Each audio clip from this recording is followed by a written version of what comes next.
Chers amis, bonjour. Nous sommes le samedi 11 novembre 2023. Il est 9h30. Quelques news de l'Arménie, de l'Artsakh et de la diaspora arménienne. Tout d'abord, je voulais vous présenter ce livre que vous avez dû voir à la télé. Un livre de Vincent Duclerc, qui était un spécialiste des génocides, du génocide arménien, du génocide rwandais et de la Shoah. Voilà, il a fait une étude de plus de 130 pages. Donc, dans ce livre, paru aux éditions les meilleures lettres, pardon, oui, j'avais du mal à lire, les meilleures lettres, vous voyez, 9,90 €, enfin 10 euros. Donc moi je l'ai acheté à la FNAC, mais ça se trouve aussi dans les librairies. Il faut l'avoir donc pour lire la parallèle entre depuis les massacres de 1894-96 jusqu'à aujourd'hui, l'épuration ethnique en Artsakh, avec les 120 000 Arméniens qui ont été expulsés de l'Artsakh. Ce livre a été écrit pendant que l'Artsakh était sous blocus du corridor de la Chine. Voilà, donc, il présageait aussi, Vincent Duclerc, un sort néfaste pour les Arméniens de l'Artsakh qui n'était pas soutenu par l'opinion internationale. Voilà, d'un génocide à l'autre, en fait, c'est le même génocide qui continue depuis 130 ans. C'est ce que démontre, en fait, Vincent Duclerc dans cette, comment dirais-je, il dit qu'un génocide, il ne faut pas le reconnaître sur une durée, il faut plutôt reconnaître le génocide sur une durée longue, un temps long, plutôt que sur, par exemple, la date de 1915, qui veut rien dire, mais en fait, on l'a retenu parce que le 24 avril 1915, c'était la déportation des intellectuels et personnalités arméniennes de Constantinople. Mais le génocide, en fait, c'est 130 ans. Voilà, c'est une durée longue qui continue. Donc, le couple maléfique, une nouvelle fois, de la Turquie et de l'Azerbaïdjan aujourd'hui, qui sont complices des crimes, des pires crimes. Voilà, Vincent Duclerc appelle la communauté internationale à défendre les Arméniens qui sont victimes d'une épuration ethnique et d'un génocide qui continue.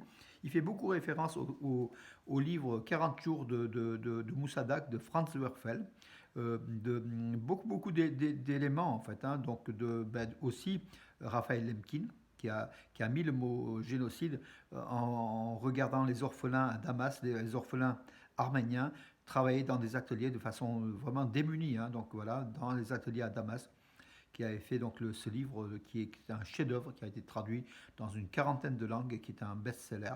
Voilà, mes amis, il faut l'acheter. Bon, moins de 10 euros ou 10 euros, voilà ce livre-là, de 230 pages, donc 130 et quelques pages. Merci Vincent Duclerc. En tout cas, on l'avait vu ici souvent. Il vient régulièrement au Centre du patrimoine arménien de Valence. Et justement, il a signé aussi l'appel de Valence par rapport au génocide. Voilà, Valence est une ville aussi pratiquement incontournable. Justement, en revenant à Valence, hier, en fin d'après-midi, le comité du 24 avril, donc le bureau du comité 24 avril, donc avec aussi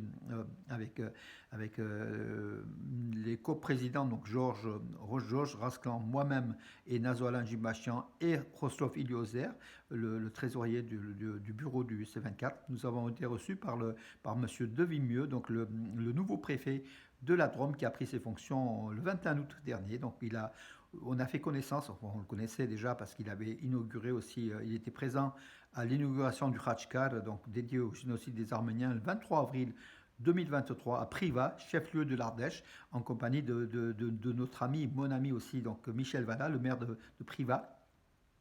Voilà, rencontre très très chaleureuse du préfet qu'on remercie d'ailleurs.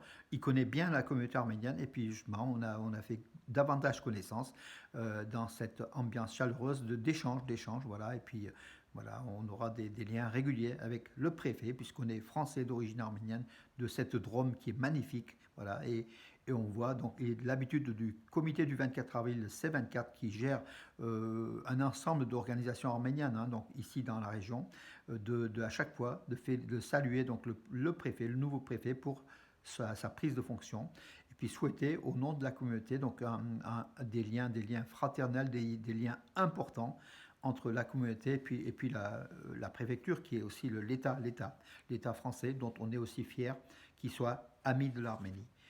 Alors, et puis, coup de chapeau encore hier soir à EFO. Donc, EFO, c'est le percussionniste du Duhol, qui est un maître, donc qui est très connu, avec sa dizaine d'élèves. Et puis, les troupes de danse Ara et Anaïd de l'école de Georges Marcarian de Bourg-les-Valence.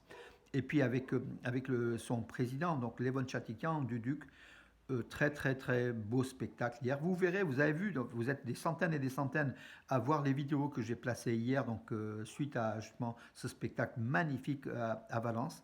Voilà, donc vous pouvez le suivre aussi aujourd'hui si vous voulez vous imprégner de cette musique arménienne, de ce dehol qui est magnifique, en fait, vraiment des sons guerriers de cette nation arménienne qui est debout, qui est toujours là, et qui est entre la grâce et la violence face aux ennemis au Caucase, au Caucase et même au plateau arménien, qu'on appelle aujourd'hui Anatolie, mais en fait c'est le plateau arménien.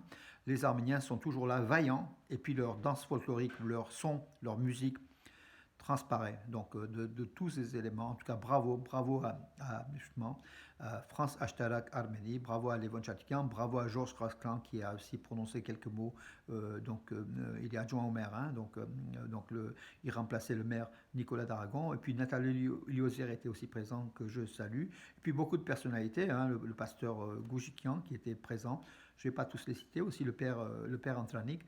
Voilà mes amis, tout simplement, bravo. Et puis ce matin 11 novembre, donc le C24 ira déposer au parc Chouvet à 11 heures une gerbe pour justement l'armistice. Donc voilà, le 11 novembre, chaque année, au nom de la communauté arménienne, le C24, le comité du 24 avril dépose une gerbe pour participer aux cérémonies officielles en fait, françaises, puisqu'on est en France et la France a reconnu le génocide. Et le 24 avril est une journée aussi reconnue officiellement par la France comme journée du génocide arménien.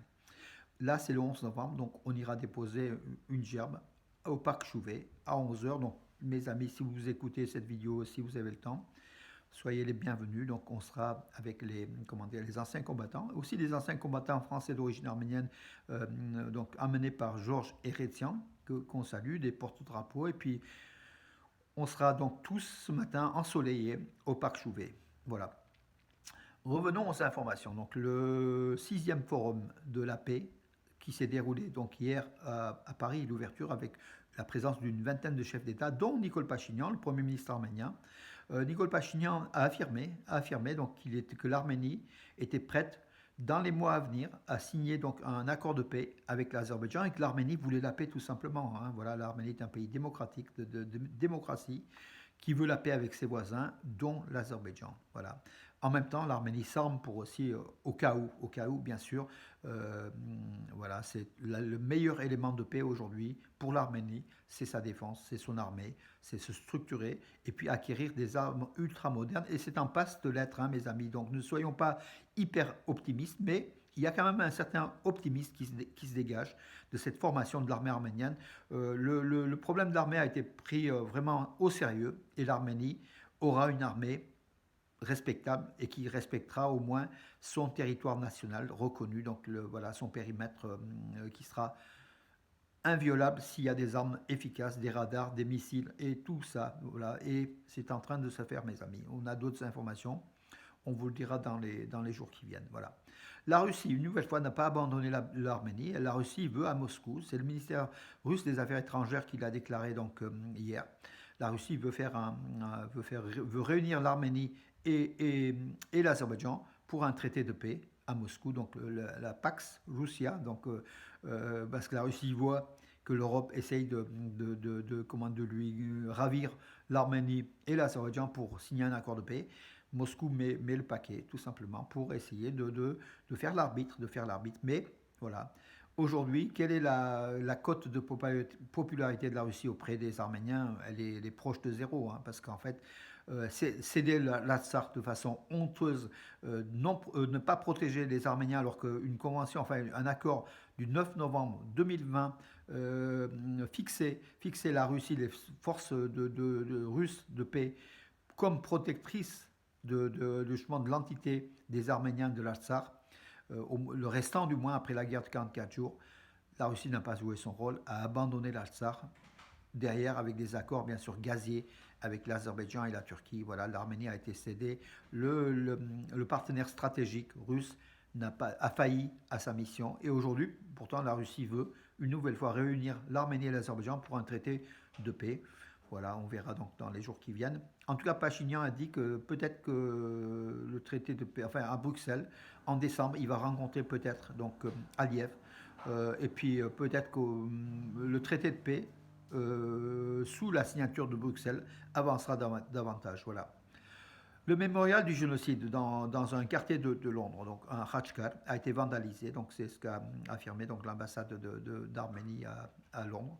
Il a été vandalisé. Il y a quelques mois, les loups gris avaient posé donc avaient aussi vandalisé, avaient posé quelques images. Donc peut-être aussi les Turcs des loups gris qui ne sont pas interdits à Londres, hein, en Grande-Bretagne, alors qu'ils sont interdits en France. Vous allez me dire, ils sont interdits par, comment dirais-je, ils ont été, comment dirais-je, par le gouvernement arménien, ça a été dissolu, l'organisation des loups gris, qui est une organisation d'extrême droite turque, très violente, après les manifestations à Vienne, à Dijon, ça a été dissolu par Darmanin, mais sous d'autres formes, les Turcs réapparaissent avec d'autres associations. De toute façon, comment dirais-je, l'idée est là, le diable est là, j'allais dire le dragon turc, mais par d'autres formes, les loups gris agissent contre les intérêts des Arméniens, des Kurdes, et toutes les minorités, oui, tous les peuples non turcs. Hein, voilà.